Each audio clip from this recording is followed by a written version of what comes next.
Right. So with the women's Euros upon us, I'd just like to talk about this. I think I've seen some outlets who only cover women's football when it's when it's something bad, like such as Alisha Lehmann saying something about equal pay, or an under 15s boys team beating a senior women's team. And I think to myself, like, seriously, if you're not going to cover women's football properly, then don't bother. Because I've seen some outlets who don't usually cover women's football talk about women's football in bad light. And those outlets who cover women's football, they have a fan base who don't care about women's football, who actively don't care about women's football. And when I mean people who actively don't care about women's football, I mean they'll actually write on they'll actually say on various sports pages, like say BBC Sports, whenever BBC Sports or Sky Sports are mentioning women's football, they'll comment that they don't care about women's football.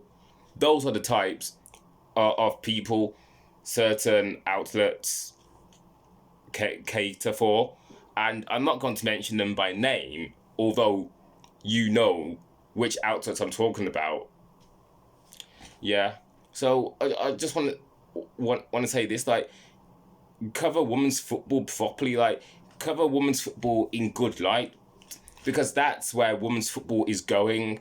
Like, women's football is on the up, and it's like there's certain outlets out there that will drag down women's football, and for what? Like, come on. Like, seriously, get with the times. Women's football is only going one way, and that way is up. Like, nah, seriously. It's actually just...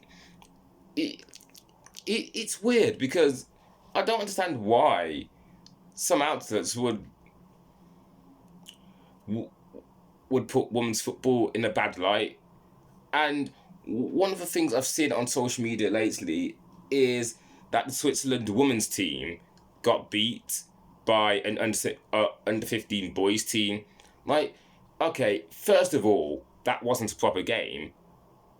We know this. That was just like a warm up match. Like, but the way it's been spoken about, it's like, oh, this is why women can't play football. Like, seriously. And I'm not going to mention the outlet I'm talking about by name, because I don't want to get sued. But the problem is that these outlets are putting women's football in bad light, and those people who they're catering for also put women's football in bad light. And I just think to myself, why?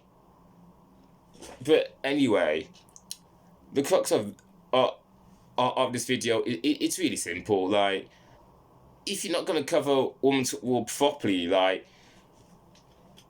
there are so many things to cover around women's football, rather than just sexism or equal pay, or whatever Alisha Lehmann's talking about, or whether there's been a scandal in women's football.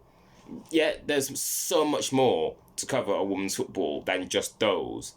And if you are just going to cover women's football when it's something negative, then seriously, just don't bother at all.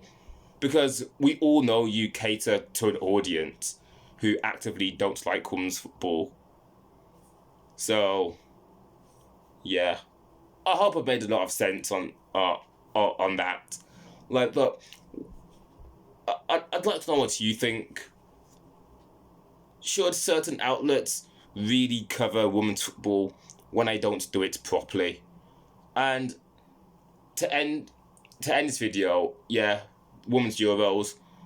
Which side do you think is going to win? And will we see a dark horse? Will we see some surprise results out there? Also, Germany. Germany have got to do well because their last tournament in 2023, they got knocked out at the group stage, and that's just humiliating for Germany.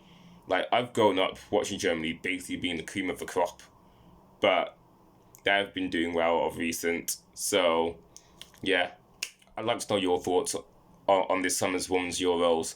Who do you think's going to win? Which side will be eliminated, or which sides rather? But yeah, Women's Euros. Let me know who you think's going to win.